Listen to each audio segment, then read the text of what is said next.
लखनऊ में शनिवार को हुसैनगंज स्थित चुटकी भंडार गर्ल्स इंटर कॉलेज के एक कमरे की छत का प्लास्टर अचानक गिरने से मचा हड़कंप गया, जिसकी सूचना पाकर कॉलेज प्रबंधक ने स्थानीय पुलिस को बुलाकर मामले का संज्ञान लेते हुए कक्ष को सील कराया गया। साथ ही मामले की जांच कराने की बात कही। मामले की जानकारी देते हुए संगीता शिक्षिका व पूर्व प्रधानाचार्य ने बताया कि उन्होंने आज सुबह स्कूल आकर जब अपना कक्ष खोला तो छत का प्लास्टर गिरा हुआ था। उन्होंने बताया कि इस घटना की जानकारी उन लोगों ने उच्चाधिकारियों को व्हाट्सएप के माध्यम से दे दी है, किंतु वह ये बताने से बचाती रही कि किन अधिकारियों को इसकी सूचना दी। वही प्रबंधक ने आरोप लगाते हुए कहा कि पूर्व कार्यवाहक प्रधानाचार्य डॉ. सुमन शुक्ला, जिन्हें इनके स्कूल के बच्चों, अभिभावकों व शिक्षिकाओं अभद्रता करने व स्कूल विरोधी कार्यों के चलते प्रबंध समिति की सर्वसम्मति से पहले ही निष्कासित कर दिया गया है, वही अपनी कुछ शिक्षिकाओं के साथ मिलकर विद्यालय को बदनाम करने की साजिश करती रहती है, जिसके चलते आज विद्यालय के उस कमरे का प्लास्टर गिरा जिसकी चाबी इन्हीं के पास रहती है, और स्वयं मीडिया को सूचना दी, जिससे स्कूल की बदनामी हो। उन्होंने ये भी कहा, जब से इन्हें प्रबंध समिति ने पद से निष्कासित किया है तब से पूर्व प्रधानाचार्य द्वारा लंबे समय से शासन प्रशासन को गुमराह करने की कोशिश कर रही है। हमारा सरकार से अनुरोध है कि एडेड विद्यालयों को भी शिक्षिकाओं को दिए जाने वाले कुल वेतन का 20 से 25% भुगतान विद्यालय भवन के मेंटेनेंस का किया जाना चाहिए, जिससे एडेड विद्यालय भवनों का ये हाल न हो।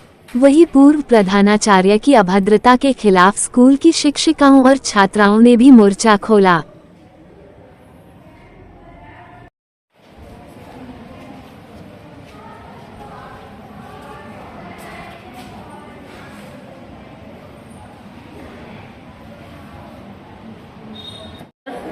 जो है कल रात में कब? कल ये हाँ सुबह में आई हूँ, मैंने देखा है, परसों वही रात में ही गिरा होगा, क्योंकि दिन में तो सब ठीक था, अब शाम को गिरा है, रात में गिरा। ये तो हम लोग तो 1:30 बजे छुट्टी हो जाती है, चले जाते हैं, उसके बाद ही गिरा है ये, चाहे जब गिरा हो, रात में गिरा हो या उसके बाद गिरा हो। तो अच्छा। वो पूरा ईंट के साथ में पूरा नीचे आ गया। कल नहीं? हाँ जी, प्रिंसिपल जो विभाग की प्रिंसिपल है, जो डॉक्टर सुमन शुक्ला जी, जो उसके बाद उन्होंने अपना प्रोसेस चलाई होंगी, उन्होंने डीएस ऑफिस में भी इन्फॉर्म किया।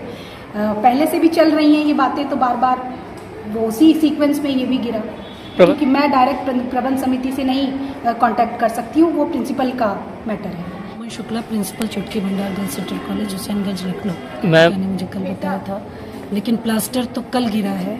जब से मैंने यहाँ कुर्सी संभाली है तब से मैं यहाँ की स्थिति को जो है बराबर, प्रबंधक महोदय भी उससे अनभिज्ञ नहीं है, उन्हें भी अवगत है। पोर्टल पे भी मैंने डाला हुआ है, मैं अधिकारियों को दे दी इसकी सूचना। अधिकारियों को अभी उसको नहीं मैंने दिया, अभी व्हाट्सएप पे ही दिया है। जब तक मैं उनको रिटर्न नहीं भेज लेती हूँ तब तक व्हाट्सएप पे भेजा है। किसको भेजा है? अपने उच्चाधिकारियों को ही भेजा है। अच्छा, अभी मैं रिटर्न में भेज। प्रबंध समिति को कोई सूचना दी इसकी? प्रबंध समिति को सूचना मिली? समिति को कहाँ से सूचना? जब प्रबंध समिति मुझे प्रिंसिपल ही नहीं मान रहा है तो सूचना कहाँ से देगी? जब वो प्रिंसिपल ही नहीं मान रहा है तो सूचना ना होने का सबसे बड़ा कारण ये है कि सरकार द्वारा, पिछली सरकारों द्वारा एक आदेश पारित किया गया, एक जियो पारित किया गया कि बच्चों की जो उनसे फीस बिल्कुल ना ली जाए, उनको बिल्कुल फ्री शिक्षा दी जाए। पहले बच्चों से विद्यालय को फीस प्राप्त होती थी तो उससे विद्यालय का बिजली का बिल जमा होता था, विद्यालय में स्टेशनरी आती थी, विद्यालय का रखरखाव होता था, विद्यालय में रंगाई पुताई होती थी, टूट फूट की मरम्मत होती थी, जो विद्यालय फर्नीचर खराब हो जाते थे उसकी मरम्मत होती थी। कहीं से कोई भी किसी भी प्रकार की कमी नहीं महसूस होती थी। चूंकि सरकारी आदेश थे, सरकार के आदेश थे, जिसके क्रम में विद्यालय के सभी प्रबंधकों और प्रधानाचार्यों को आदेशित किया गया कि भविष्य में कोई भी फीस नहीं ली जाएगी। पिछले 12-14 सालों से विद्यालय में कोई भी फीस नहीं ली जा रही है। ऐसी स्थिति में किस तरह से विद्यालय चल रहे हैं, जितने भी एडेड विद्यालय हैं, अगर आप इसको पता करने निकलेंगे तो जितने भी प्रबंधक हैं सब अपना दुखड़ा आपके सामने प्रस्तुत करेंगे कि किस तरह से चला रहे हैं विद्यालय को। अब चूंकि यहाँ पर फीस नहीं ली जाती है, लेकिन सरकार ने ऐसी कोई भी व्यवस्था नहीं की है कि विद्यालय की जो एक क्षति हुई है, इसकी क्षति पूर्ति वो किस प्रकार से करेंगे, इसका कोई भी सरकार द्वारा आज तक निर्णय नहीं लिया गया है। अनुदानित तो केवल कहने के लिए है। विद्यालय एडेड स्कूल में केवल वो शिक्षिकाओं को सैलरी देने का काम करते हैं, बाकी उनको विद्यालय के किसी खर्चे से कोई मतलब नहीं है।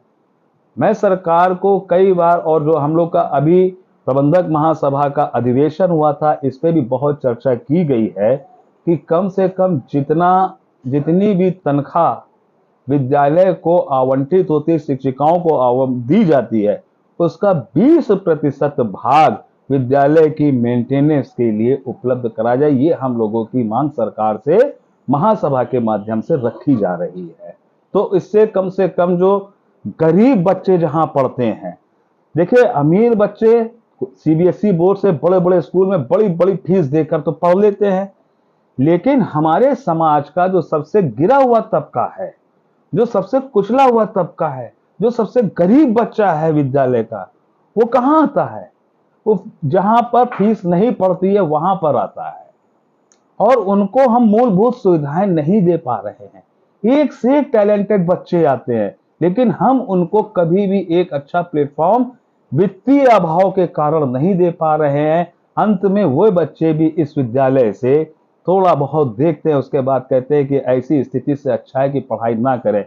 इस तरह से हमारे गरीब बच्चों के साथ और उनके भविष्य के साथ एक बहुत बड़ा मजाक किया जा रहा है, उनके भविष्य के साथ जबरदस्त रूप से खिलवाड़ किया जा रहा है। यहां पर एक बात से आपको और अवगत कराना चाहता हूं कि सरकार ने एक योजना चलाई है, प्रोजेक्ट अलंकार। प्रोजेक्ट अलंकार के तहत उन्होंने ये कहा है कि विद्यालय में आपकी मरम्मत के लिए, जीर्णोद्धार के लिए या किसी भी के लिए जितना भी पैसा चाहिए सरकार आपको देने के लिए तैयार है।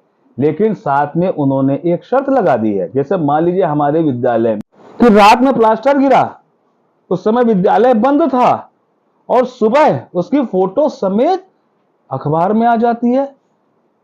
इससे पता चलता है कि इस विद्यालय का प्लास्टर गिरवा कर उसके बाद वहां की फोटो बनाई गई है।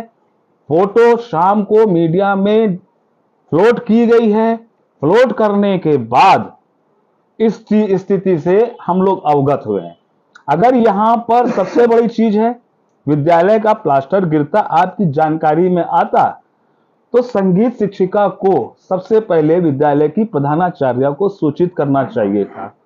प्रधानाचार्य हमको सूचित करती कि सर ऐसी ऐसी प्रॉब्लम है और यहां पर प्लास्टर गिरा है। उससे मुझसे किसी प्रकार की कोई सूचना मुझको नहीं दी गई और विद्यालय को क्षति पहुंचाते हुए, विद्यालय में सरकारी संपत्ति को नुकसान पहुंचाते साजिशन ये विद्यालय का प्लास्टर तोड़ा गया है और उसको पेपरों में जानबूझकर छपवाया गया है इस विद्यालय की छवि खराब करने के लिए। और ये इसलिए किया जा रहा है क्योंकि 13/7/2024 को पूर्व कार्यवाहक प्रधानाचार्य डॉक्टर सुमन शुक्ला द्वारा को प्रबंध समिति ने उनके संस्था विरोधी कार्यों की वजह से उनसे प्रधानाचार्य का दायित्व वापस ले लिया, परंतु शिक्षा विभाग में अभी इनके सिग्नेचर प्रमाणित हैं, जिसकी वजह से ये अपने आप को प्रधानाचार्य मानती चली आ रही हैं। इसको लेकर आगे आपके द्वारा क्या कार्रवाई की जाएगी? इसको लेकर माननीय उप मुख्यमंत्री श्री ब्रजेश पाठक जी से मेरी वार्ता हो रखी है, उनको मैंने लिखित रूप से दे रखा है। ब्रजेश पाठक जी ने हमको वचन दिया है, उन्होंने कहा है कि आप विद्यालय का एस्टीमेट दो, जो भी होगा जितना भी मेरे से हो सकेगा मैं आपके विद्यालय, ऐतिहासिक विद्यालय में मैं जो भी होगा मैं उसके लिए करवाऊंगा। और इस विद्यालय की जिम्मेदारी माननीय उप मुख्यमंत्री जी ने ठीक कराने के ली है और इस क्रम में मैंने उनको पत्र लिखा है। फिर उन्होंने मुझसे बजट मांगा कि इसमें लगभग कितना का, तो बजट तैयार हो रहा है, बजट उनको पेश किया जाएगा, उसके बाद वो अपनी कार्रवाई को करेंगे और किसी न किसी माध्यम से वो इस विद्यालय के लिए इस विद्यालय वित्तीय मदद करेंगे, जिससे विद्यालय हमारा सुरक्षित होगा और पूर्ण रूप से शिक्षा का वो चलेगा। इसमें गिरती चली जा रही है, ना पीने के लिए ठीक से पानी है, अगर पंखे खराब है तो खराब है, शौचालय भी ठीक से नहीं वो हो रहे हैं। क्योंकि कर्मचारियों की नियुक्ति आप कर नहीं रहे हैं, शिक्षिकाओं की नियुक्ति आप कर नहीं रहे हैं, बच्चों की क्लासेस क्लास 1 से 12 तक चल रही हैं, पूरी शिक्षिकाएं हैं नहीं। तो ऐसी स्थिति में कोई भी माता पिता अपने बच्चों को उन विद्यालयों में क्यों पढ़ाएंगे कि जहां पर ना बैठने की सुविधा है, ना टीचरों की सुविधा है, ना साफ सफाई की सुविधा है, किसी प्रकार की सुविधा नहीं है। और ये सब जितनी भी चीजें हैं सब वित्त के अभाव में हो रही हैं। मेरा नाम अंजू है। अंजू जी, जो यहाँ प्लास्टर गिरा उसकी सूचना आपको कब लगी?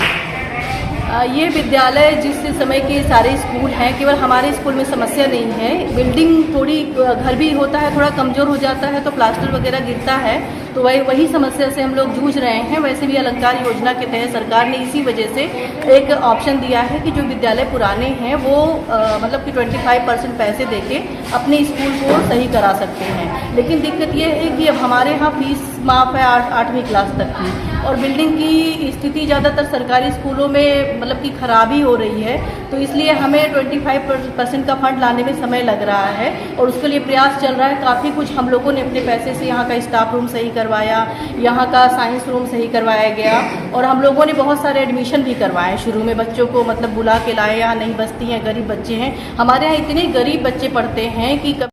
मैं इसमें प्रभारी प्रधानाचार्य हूँ और मुझे कुछ समझा नहीं आता। प्रभारी हूँ, लेकिन ये है कि यहाँ पे मुझे जब से मुझे बनाया है प्रबंधक समिति ने, तब से मुझे जाति सूचक शब्दों से प्रयोग किया जाता है। सीधे सीधे बोलते कि तुम क्या कर लोगी, ये ऐसे बोला जाता है। बताइए, इस तरह का विद्यालय में माहौल होना चाहिए? प्रबंधक और प्रिंसिपल का विवाद चल रहा है कि जो है विद्यालय की स्थिति को देखते हुए, और तो इन्होंने बदतमीजी बच्चों की गार्जियन से भी करी है, कभी किसी टीचर से, कभी कर्मचारियों से, सारे कर्मचारियों से। तो इस तरह का माहौल बना रखा है, बिल्कुल सारे लोग टेंशन। आप रजिस्टर को देखिए, रजिस्टर को पूरा लाल कर रखा है इन्होंने। इस तरह से कोई इस स्थिति में कोई काम कर सकेगा? मैं बस इतना कहना चाहती हूँ कि अब विद्यालय का माहौल जल्द से जल्द सही हो, ताकि बच्चों को पढ़ाया। प्लास्टर गिरा है, प्लास्टर तो ठीक है, गिरा हुआ है, उसकी मेंटेनेंस के लिए प्रबंधक समिति ने पूरी जो है कोशिश में लगे हुए हैं, और अगर जैसे ही पैसा आता है तो उसकी जो है पूरा सही से मेंटेनेंस होगा उसका, जहाँ जहाँ भी ये सब हो रहा है विद्यालय में। ये तो है पुराना, बहुत पुराना विद्यालय है, कहीं कहीं कमज़ोर है, कहीं अच्छा, लेकिन जर्जर जो कहा जा रहा है वो जर्जर नहीं है बिल्कुल भी। मैं ये कहना चाहती हूँ, और मैं सभी लोगों से सहयोग की भी उम्मीद रखती हूँ कि विद्यालय को अच्छे से अच्छा बनाया जाए, ताकि विद्यालय में पढ़ाई का माहौल हो, बच्चों का भविष्य न बर्बाद हो, क्योंकि ये बच्चों का भविष्य बर्बाद करने पे तुली हुई है, ये हम भूलेंगे। सुमन मैम ने कहा है कि पहले हम प्रिंसिपल थे। हाँ वो थी, लेकिन उसने मेरी मम्मी से इतनी बदतमीजी से बात की।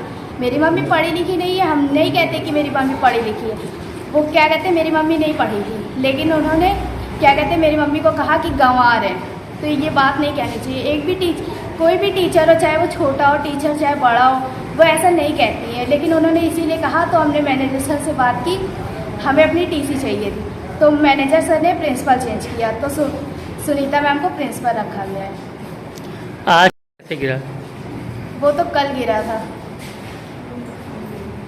और हम लोग के सामने गिरा था, किसी बच्चे को चोट नहीं लगी थी। अरे सर, तो वो ठोकर लगी थी तो इसलिए वो गिर गया था। ठोकर लगेगी तो वो गिरेगा ही, और ऐसे कोई हादसा नहीं होगा जिस बच्चे को चोट लगेगी। ऐसा कुछ नहीं था कि हम लोग थे वहाँ पर और मौजूद ज़्यादा भी नहीं गिरा, और इतना ज़्यादा भी नहीं गिरा कि किसी बच्चे की जान जाएगी, ऐसा कुछ नहीं हुआ। और ये स्कूल रिपेयर होगा, सर ने बोला है, और ये होएगा, ऐसा नहीं है। और किसी बच्चे की जान नहीं जाएगी, जो मैम कह रही थी बच्चों की जान जाएगी, ऐसा कुछ नहीं हुआ था। तिवारी, मैं 12th क्लास से हूँ, और सर यहाँ पे अधिकतर हमेशा कभी ना कभी कुछ ना कुछ गिरा ही करता है, और जो है कंप्लेंट भी काफ़ी बार की है तो कोई सुनवाई नहीं हुई है। और अगर कुछ बोलिए तो फिर ये होता है कि जो है मतलब ऐसे ही नॉर्मली हटा दो, और मतलब ज़्यादा कुछ होता नहीं है यहाँ पे। किससे कंप्लेंट? मतलब अगर मतलब प्रिंसिपल से बोलो तो प्रिंसिपल मैम सुनती हैं, और अगर प्रबंधक जी से बोलिए तो वो कुछ एक्शन भी नहीं लेते हैं, और ऐसा नॉर्मली मतलब ऐसे ही होता है। जिस लड़की ने गवाही थी वो तो कभी स्कूल ही नहीं आती, वो सिर्फ आ जाइए पर यदि ना हो, बस मैं इतना ही कहना चाहूँगी।